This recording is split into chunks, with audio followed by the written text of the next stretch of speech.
అనేది ఇక్కడ ఆలోచించాల్సిన అంశం.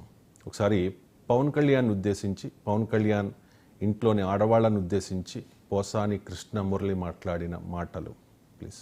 పవన్ కళ్యాణ్, నువ్వు షూటింగ్కి వెళ్ళేటప్పుడు వెళ్ళంగానే నీ పెళ్ళాం నీ ఇంట్లో పని వాళ్ళతో అక్రమ సంబంధం పెట్టుకుంది అని ఎవరో చెప్పారు, నిజమా కాదా? ఈ సైకో గాడికి తెలియచెప్తున్నా, పవన్ కళ్యాణ్ సైకో వెధవకి చెప్తున్నా, ఒరే సైకో వెధవా, నీకు ఒక ఆడపిల్ల ఉంది, ఆ పిల్ల పెద్దదవుతుంది, గుర్తు పెట్టుకొని వెనక బతికే ఉంటాను, రక్త కన్నీరు పెట్టుకుంటావు, దరిద్రపు నా కొడక. నా భార్య నిన్ను మాట్లాడేందుకు నిన్ను ఎవరైనా వస్తురా.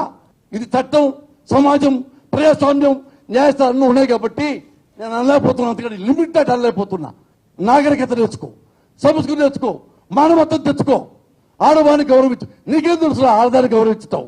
నువ్వు పొల్లకి చీర కట్టినా చీర చూస్తావు అమ్మాయి ఏమని. నువ్వు చూడా మార్కు, నీ వ్యక్తిగతాలు తీసేయి. నీకు కుదరకపోతే నువ్వు రాజకీయాల నుంచి వెళ్ళిపోయి ఏ చావైనా చావు. రైట్, ఇది పవన్ కళ్యాణ్ ఉద్దేశించి పోసాని కృష్ణమురళి మాట్లాడిన మాటలు. సో ఇప్పుడు జగన్మోహన్ రెడ్డి సీన్లోకి ఎంటర్ అయ్యారు. జగన్మోహన్ రెడ్డి పోసాని కృష్ణమురళి అరెస్ట్ను ఖండిస్తూ ఉన్నారు. పోసాని కృష్ణమురళి సతీమణికి ఫోన్ చేసి పార్టీ మీకు అండగా ఉంటుందని కూడా భరోసా ఇచ్చిన పరిస్థితి కనిపిస్తోంది. వైఎస్ఆర్ కాంగ్రెస్ పార్టీ నాయకులంతా కూడా రియాక్ట్ అవుతూ ఉన్నారు.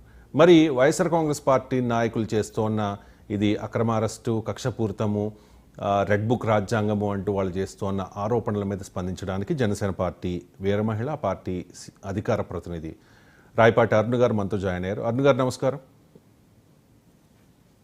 నమస్తే సార్. నాకు తెలిసి పవన్ కళ్యాణ్ గారు ఎప్పుడు పోసాని కృష్ణమురళే కాదు, ఏ ఒక్కరి గురించి ఆ స్థాయిలో మాట్లాడలేదు కదా.